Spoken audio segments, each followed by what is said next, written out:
ರೀತಿಯ 9ನೇ ತರಗತಿಯ ವಿದ್ಯಾರ್ಥಿಗಳಿಗೆ ನನ್ನ ಈ ಯೂಟ್ಯೂಬ್ ಚಾನಲ್ಗೆ ಆತ್ಮೀಯವಾದಂತಹ ಸ್ವಾಗತ.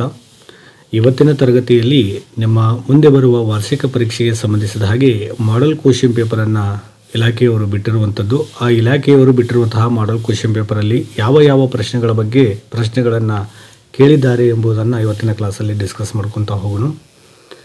ಒಂದನೇ ಪ್ರಶ್ನೆಯನ್ನು ನಾವು ಗಮನಿಸೋದಾದರೆ ಇಲ್ಲಿ ಮೊದಲನೇ ಪ್ರಶ್ನೆ ಕ್ವಶನ್ ಟ್ಯಾಗ್ ರೂಪದಲ್ಲಿ ಬಂದಿರುವಂಥದ್ದು, ಅಂದರೆ ಗ್ರಾಮರ್ ಪಾಯಿಂಟಲ್ಲಿ ಕ್ವಶನ್ ಟ್ಯಾಗನ್ನು ಕೇಳಿರುವಂಥದ್ದು. ಎರಡನೇ ಪ್ರಶ್ನೆಯನ್ನು ಗಮನಿಸೋದಾದರೆ ಇಲ್ಲಿ ಲ್ಯಾಂಗ್ವೇಜ್ ಫಂಕ್ಷನ್ ಮೇಲೆ ಒಂದು ಪ್ರಶ್ನೆಯನ್ನು ಕೇಳ್ಯಾರು. ಮೂರನೇ ಪ್ರಶ್ನೆಯಲ್ಲಿ ಇನ್ಫಿನಿಟಿವ್ ಬಗ್ಗೆ ಪ್ರಶ್ನೆ ಬಂದೈತಿ. ನಾಲ್ಕನೇ ಪ್ರಶ್ನೆಯಲ್ಲಿ ಪ್ರಿಪೋಸಿಷನ್ ಬಗ್ಗೆ ಪ್ರಶ್ನೆಯನ್ನು ಕೇಳಿದರು.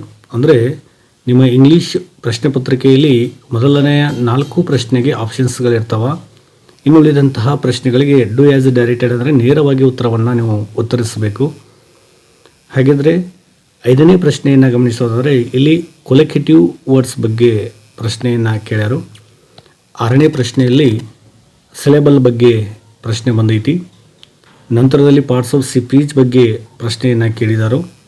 ಆನಂತರ ಲಿಂಕರ್ಸ್ ಬಗ್ಗೆ ಪ್ರಶ್ನೆಯನ್ನು ಕೇಳಿದರು. ಲಿಂಕರ್ಸ್ ಅಂತಂದರೆ ಕಂಜಂಕ್ಷನ್ ಬಗ್ಗೆ ಪ್ರಶ್ನೆಯನ್ನು ಕೇಳ್ಯಾರು.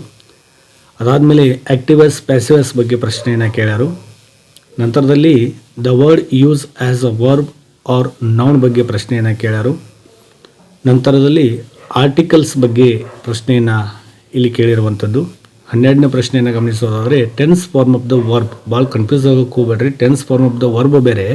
13ನೇ ಪ್ರಶ್ನೆಯನ್ನು ಗಮನಿಸೋದ್ರೆ the correct form of the word ಬೇರೆ. ಇಲ್ಲಿ ವರ್ಬ್ ತಪ್ಪಾಗಿರ್ತೈತಿ, ವರ್ಬನ್ನು ಹಚ್ಚಬೇಕು, ಅದು tense form of the verb. ಇಲ್ಲಿ ವರ್ಡ್ ತಪ್ಪಾಗಿರ್ತೈತಿ, ವರ್ಡನ್ನು ಹಚ್ಚಬೇಕು, the correct form of the word. 14ನೇ ಪ್ರಶ್ನೆಯನ್ನು ಗಮನಿಸೋದಾದರೆ ಇಲ್ಲಿ ಡಿಗ್ರಿ ಆಫ್ ಕಂಪ್ಯಾರಿಸನ್ ಬಗ್ಗೆ ಪ್ರಶ್ನೆಯನ್ನು ಕೇಳ್ಯಾರು. 15ನೇ ಪ್ರಶ್ನೆಯಲ್ಲಿ ದ ಫ್ರೇಮಿಂಗ್ ಕ್ವಶನ್ ಅಂದರೆ ಕೆಳಗಡೆ ಒಂದು ಸೆಂಟೆನ್ಸನ್ನು ಕೊಟ್ಟಿರ್ತಾರೆ. ಸೆಂಟೆನ್ಸಲ್ಲಿ ಯಾವುದೋ ಒಂದು ಪದಕ್ಕೆ ಅಂಡರ್ಲೈನ್ ಮಾಡಿರ್ತಾರೆ. ಅಂಡರ್ಲೈನ್ ಮಾಡಿರುವಂತಹ ಪದ ಉತ್ತರ ಬರೋ ಹಾಗೆ ನಾವು ಪ್ರಶ್ನೆಯನ್ನು ರಚಿಸಬೇಕು.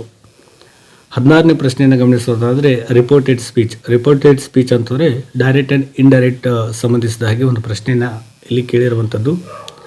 ನಂತರದಲ್ಲಿ 17ನೇ ಪ್ರಶ್ನೆಯಲ್ಲಿ ಎಡಿಟಿಂಗ್ ಪ್ಯಾರಾಗ್ರಾಫ್ ಬಗ್ಗೆ ಇಲ್ಲೊಂದು ಪ್ರಶ್ನೆ ಬಂದೈತಿ. ಅಂದ್ರೆ ಅವರೊಂದು ಪ್ಯಾರಾಗ್ರಾಫನ್ನು ಕೊಟ್ಟಿರ್ತಾರೋ, ಆ ಪ್ಯಾರಾಗ್ರಾಫಲ್ಲಿ 2 ತಪ್ಪಿರ್ತಾವೆ. ಆ 2 ತಪ್ಪನ್ನು ನೀವು ಗುರುತಿಸಬೇಕು. ಅಂದರೆ ಅವು 2 ತಪ್ಪುಗಳು ಏನಾಗಿರ್ತಾವೆ ಅನ್ನೋದನ್ನು ಅವರು ಆಲ್ರೆಡಿ ಎ ಮತ್ತು ಬಿ ರೂಪದಲ್ಲಿ ನಿಮಗೆ ಪ್ರಶ್ನೆಯನ್ನು ಕೊಟ್ಟಿರ್ತಾರೋ.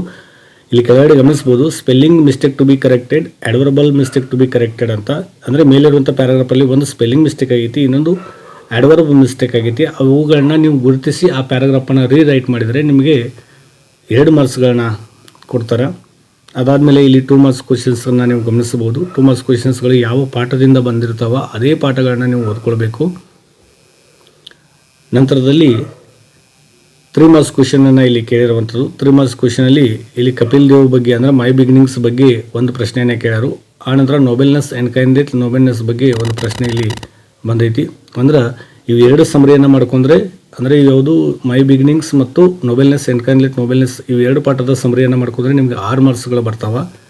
ಅದಾದ ನಂತರ ಇಲ್ಲಿ RC ಕ್ವಶನನ್ನು ಕೇಳಿರುವಂಥದ್ದು. RC ಕ್ವಶನನ್ನು ಗಮನಿಸ್ರಿ, ಯಾವ ಪಾಠದಿಂದ RC ಕ್ವಶನ್ಸ್ಗಳು ಬಂದಾವಲ್ಲ ಅದೇ ಪಾಠಗಳನ್ನ ನೀವು ಓದ್ಕೊಳ್ಬೇಕು. ಅದೇ ಪಾಠದಿಂದ ನಿಮ್ಮ ವಾರ್ಷಿಕ ಪರೀಕ್ಷೆಯಲ್ಲಿ RC ಕ್ವಶನ್ಸ್ಗಳನ್ನು ಕೇಳ್ತಾರೆ. RC ಕ್ವಶನ್ಸ್ ಅಂದರೆ ಒಂದು ಹೇಳಿಕೆಯನ್ನು ಕೊಟ್ಟಿರ್ತಾರೆ. ಆ ಹೇಳಿಕೆಗೆ ಸಂಬಂಧಿಸಿದ ಹಾಗೆ 3 ಪ್ರಶ್ನೆಗಳನ್ನ ಕೊಟ್ಟಿರ್ತಾರೆ. ಆ 3 ಪ್ರಶ್ನೆಗೆ ನೀವು ಉತ್ತರಿಸಿದರೆ ನಿಮಗೆ 3 ಮಾರ್ಕ್ಸ್ಗಳು ಸಿಗ್ತವೆ. ಅದಾದ ನಂತರ ಇಲ್ಲಿ ಗ್ರಾಮರ್ಗೆ ಸಂಬಂಧಿಸಿದ ಹಾಗೆ ಪ್ರೊಫೈಲ್ ರೈಟಿಂಗನ್ನು ಕೇಳಿದರು. 3 ಮಾರ್ಕ್ಸಿಗೆ ಇಲ್ಲಿ ಪ್ರೊಫೈಲ್ ರೈಟಿಂಗನ್ನು ಕೇಳಿದ್ದಾರೆ. ಇಲ್ಲಿ ಪ್ರೊಫೈಲ್ ರೈಟಿಂಗ್ ಅಂತಂದರೆ ನೀವು ಗಮನಿಸಬಹುದು, ಇಲ್ಲಿ ಕೆಲವೊಂದಿಷ್ಟು ಒಬ್ಬ ವ್ಯಕ್ತಿಯ ಬಗ್ಗೆ ಪ್ರೊಫೈಲ್ ರೈಟಿಂಗ್ ಅಂತಂದರೆ ಡೀಟೇಲ್ಸನ್ನು ಇಲ್ಲಿ ಕೊಟ್ಟಿರುವಂಥದ್ದು. ಆತ ಯಾವಾಗ ಹುಟ್ಟಿದ, ಆತ ಅಚೀವ್ಮೆಂಟ್ಸ್ಗಳೇನು, ಆತನ ಅವಾರ್ಡ್ಸ್ಗಳೇನು, ಈ ರೀತಿ ಕೊಟ್ಟಿರ್ತಾರೋ ಅವುಗಳನ್ನು ನಾವು ಪ್ಯಾರಾಗ್ರಾಫ್ ರೂಪದಲ್ಲಿ ಬರೀಬೇಕು. ನಂತರದಲ್ಲಿ ಸ್ಟೋರಿ ರೈಟಿಂಗ್ ಕೊಟ್ಟಿರುವಂಥದ್ದು. ಸ್ಟೋರಿ ರೈಟಿಂಗ್ ಆದಮೇಲೆ ಪಿಕ್ಚರ್ ರೈಟಿಂಗನ್ನು ಕೊಟ್ಟಿರುವಂಥದ್ದು. ಇಲ್ಲೊಂದು ಚಿತ್ರವನ್ನು ಕೊಟ್ಟಿರ್ತಾರೆ. ಆ ಚಿತ್ರಕ್ಕೆ ಸಂಬಂಧಿಸಿದ ಹಾಗೆ ತಾವುಗಳು ಪ್ಯಾರಾಗ್ರಾಫ್ ರೂಪದಲ್ಲಿ ಚಿತ್ರದಲ್ಲಿ ಏನು ಕಾಣ್ತೀರಿ ಅನ್ನೋದನ್ನು ನೀವು ಇಲ್ಲಿ ಪ್ಯಾರಾಗ್ರಾಫ್ ರೂಪದಲ್ಲಿ ಬರೀಬೇಕು. ನಂತರದಲ್ಲಿ ಇಲ್ಲಿ ಗ್ರೇಟ್ಫುಲ್ನೆಸ್ ಪೋಯಮನ್ನು ಕೇಳಿದ್ದಾರೆ. 4 ಮಾರ್ಕ್ಸಿಗೆ ಗ್ರೇಟ್ಫುಲ್ನೆಸ್ ಪೋಯಮನ್ನು ನಿಮಗೆ ಕೇಳ್ತಾರೆ. ನೀವು ಆ ಗ್ರೇಟ್ಫುಲ್ನೆಸ್ ಪೋಯಮನ್ನು ಮಾಡ್ಕೊಂಡ್ರೆ ನಿಮಗೆ 4 ಮಾರ್ಕ್ಸ್ಗಳು ಖಂಡಿತವಾಗಿ ಸಿಗ್ತವೆ.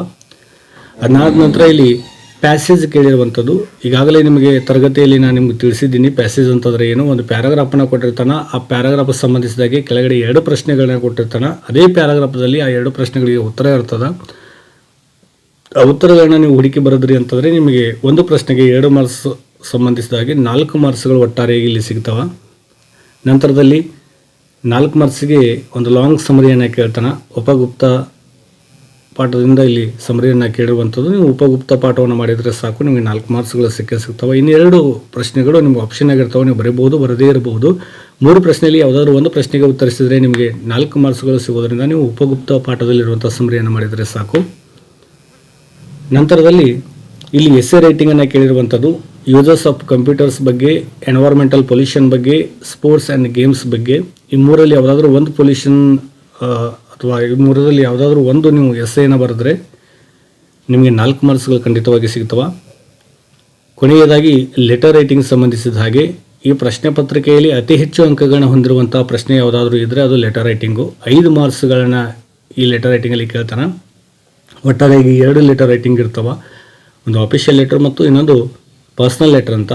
ನೀವು ಚೂಸ್ ಮಾಡಬೇಕಾದ್ರೆ ಪರ್ಸ್ನಲ್ ಲೆಟರನ್ನು ಚೂಸ್ ಮಾಡ್ಕೊಂಡು ಬರೋದ್ರಿ ಅಂತಂದರೆ ನಿಮಗೆ 5 ಅಂಕಗಳು ಸಿಗ್ತವೆ. ನಂತರದ ವಿಡಿಯೋದಲ್ಲಿ ಈ ಪ್ರಶ್ನೆ ಪತ್ರಿಕೆ ಸಂಬಂಧಿಸಿದ ಹಾಗೆ ಕೀ ಆನ್ಸರನ್ನು ಮತ್ತೊಂದು ವಿಡಿಯೋದಲ್ಲಿ ನಾನು ಮಾಡಿ ಕಳಿಸ್ತೀನಿ. ಧನ್ಯವಾದಗಳು.